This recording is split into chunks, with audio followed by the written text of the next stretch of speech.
आदर्श शिक्षा निकेतन high school class 9 हम civics का 4 लेसन पढ़ रहे थे।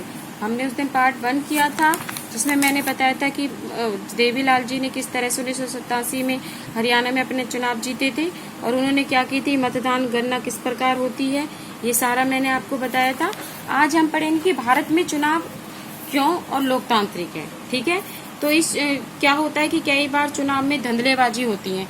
ठीक है, हम टीवी और उसमें चर्चा करते हैं कि भाई एक व्यक्ति दूसरे व्यक्ति पर आरोप लगा रहा है, तो इसमें हम क्या करते हैं कि गड़बड़ की सूचना होती है कि मतदाता सूची फर्जी डालने में असली नाम को गायब करने की होती है। शासक दलों द्वारा अमीर उम्मीदवारों द्वारा पार्टी द्वारा पैमाने पर खर्च किया जाता है, क्योंकि वो क्या करते हैं, वो वोटों को खरीद लेते हैं। ठीक है, जो बड़े होते हैं। और मतदान के दिन चुनावी धंधले होते हैं, मतदाता को डराया या फर्जी मतदान करने के लिए कहा जाता है। ठीक है, इनमें से जो अनेक खबरें सही होती हैं, ऐसी खबरों को पढ़ने या टीवी देखते समय हमें दुख बहुत होता है कि भाई चुनाव निष्पक्ष रूप से होने चाहिए, परंतु वो निष्पक्ष रूप से नहीं होते। तो हम इसमें पढ़ेंगे कि स्वतंत्र चुनाव आयोग क्या है, कि चुनाव निष्पक्ष हुए नहीं से जांचने को एक सरल तरीका यह है कि देखना कि संचालन कौन करता है, कि क्या चुनाव कराने वाले लोग सरकार में स्वतंत्र हैं या फिर सरकार का शासक पार्टी उन पर दबाव या प्रभावी बनता है कि नहीं। ठीक है, तो इसमें क्या है कि भाई हमारे देश के इन सवालों का जवाब काफी हद तक सकारात्मक होता है। हमारे देश में चुनाव जो है एक स्वतंत्र और बहुत ताकतवर चुनाव आयोग द्वारा करवाए जाते हैं। न्यायपालिका के समान ही आजादी प्राप्त होती है।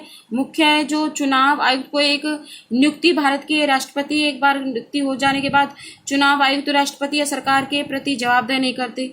ठीक है, चुनाव आयोग की जो अधिसूचना जारी करने से लेकर चुनावी नतीजों की घोषणा तक पूरी संचालित पहलू पर निर्णय लेते हैं। ये सारे होते हैं कि चुनावी ड्यूटी पर तैनात जो अधिकारी सरकार के नेतृत्व न होकर चुनाव आयोग के अधीन होता है ना।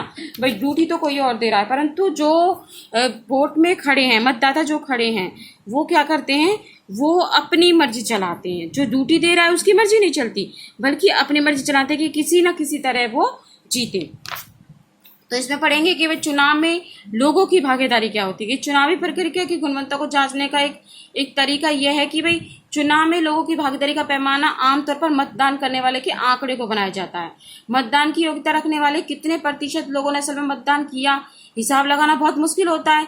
तो ये क्या करते हैं कि पिछले 50 वर्षों में यूरोप और अमेरिका के लोकतांत्रिक देशों में मतदान का प्रतिशत जो है कुछ गिर गया। भारत में यह तो इस तरह की ऊपर गया। ठीक है, अब कैसे कि भारत में अमीर और बड़े लोगों की तुलना में जो गरीब और निष्पक्ष ज्यादा लोग संख्या में मतदान करते हैं। अमीर लोग भी कई बार वोट डालने के लिए जाते, बल्कि जो गरीब लोग रहते हैं वो वोट डालने के लिए जरूर जाते हैं। यहाँ पर देखिए, आपको यह ग्राफ दिखाई दे रहा है कि भारत और अफ्रीका में जो मतदान प्रतिशत की तुलना होती है वो किस तरह से होती है, कि जो पिछड़ी जाति के वर्ग के लोग हैं और जो गरीब लोग हैं वो ज्यादा मात्रा में मतदान करते हैं अमीर लोगों की अपेक्षा। दूसरा कि भारत में आम लोग चुनावों को बहुत महत्व देते हैं। उन्हें लगता है कि चुनाव के जरिए वे जो राजनीतिक दलों पर अपने अनुकूल नीति कार्यों के लिए दबाव डाल सकते हैं। कि आम लोग जो समझते हैं कि भाई जो मतदाता खड़ा है वो हमारी सारी जो हमारी कमजोरियां हैं यानी हमारी इच्छाएं उनको वो पूरी करेंगे। समझ में आया? तो ये होते हैं कि चुनाव में लोगों की भागीदारी क्या होती है। अब पढ़ेंगे कि चुनावी नतीजों का स्वीकार करना किस तरह से करा जाता है। कि चुनाव के स्वतंत्र निष्पक्ष होने के आखिरी पैमाना उसके नतीजे ही होते हैं कि किस तरह का नतीजा निकलेगा।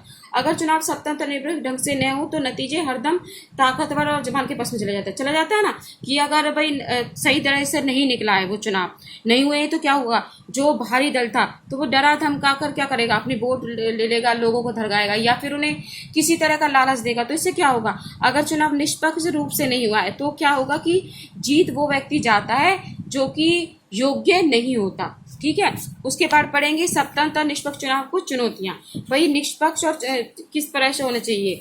तो इसमें है कि भारत में चुनाव बुनियादी रूप से स्वतंत्र निष्पक्ष है। जो पार्टी चुनाव जीतकर सरकार बनाती है उसे लोगों का समर्थन प्राप्त होता है। ठीक है, निर्वाचन क्षेत्र पर यह बात न लागू होती है कि कुछ उम्मीदवार पैसों के जोर पर गलत तरीकों से जीते जाते हैं। अभी बताया था तुम्हें कि कुछ लोग अपनी वोट खरीद लेते हैं, पैसे देते हैं, लालच देते हैं, कुछ डरा धमका देते हैं लोगों को। तो वो जो कमजोर लोग होते हैं वो डर धमके के बाद उन लोगों को वोट दे देते हैं जो कि योग्य नहीं होते। ज्यादा रुपए पैसे वाले उम्मीदवार होते हैं, पार्टी गलत तरीके से चुनाव जीत जाती है। यह कहना मुश्किल है कि उनकी स्थिति दूसरों से मजबूत रहती है।